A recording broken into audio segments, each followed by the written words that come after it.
Ero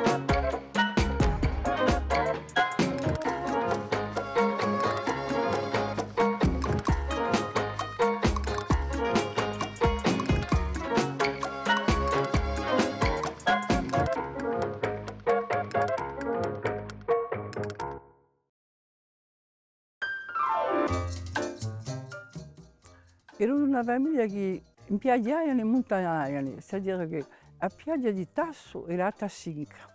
Dunque, quando ero zittedda, sono andata a scuola a Tassinca.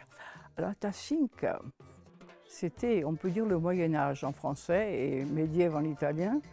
C'era mica poca strada, mica acqua, mica lume. Dunque, pendant la guerra, certe volte tutto non stava una settimana.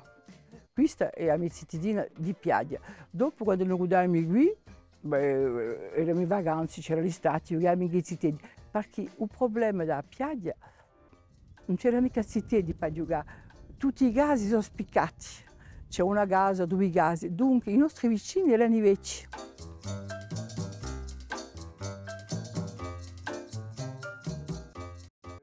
C'era troppa sofferenza innanzi, troppo pensieri, perché quando avevo pensato che in una casa c'era può darsi 2 pezzi, 3 pezzi, c'era 10 cittadini, bon, una accanto all'altro, un tassè, e l'orta non era mica netta, erano i ciughi, dunque ci voleva pensare a mangiare. Pensate che quando tombavano i porchi, ci voleva andare a lavare i cibi in fiume, e di là l'acqua del fiume. E i donne non si piangevano mai, e piangevano all'altro. Si piangevano mica, non sapevano mica piangere, non abbiamo inteso di che sia, non ti rendi mica conto. Allora quando andavano alla vicina, dice che pensavano, o caffè al latte, che davano da via, quando di un giorno.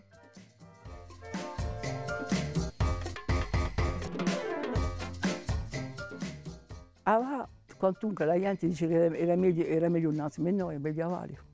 Prima tutto il mondo non era mica bravo, non era mica cattivo.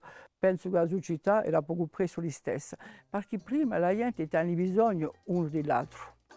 Dici, sì, ben sicuro si entra nei case e sortia, ma la gente si usa gli animali certe volte. Cioè immaginassi una famiglia, persone, c'era un malato, allora un malato. Ci voleva poterci a cercare un medico, a trovarlo, a pagarlo. Ospiziali, boh, delle medicine, se dicevano. Allora, certi ramenti, per esempio, se ne sentivano da ora, penso che pigliavano una piuma di iadina, toccata, come si chiama, a tintura, alla teinture d'iode, per toccare les amygdales. Dunque, pensavo bene aussi quando c'era una persona malata, che viveva, che soffriva. Come andava per fare qualcosa? Brionava.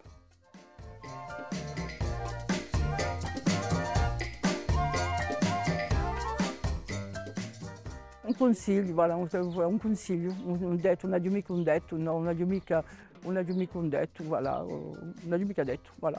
Penso che saranno tutti, beh, va bene dopo a me, perché io non ho 91 anni, vi ripeto.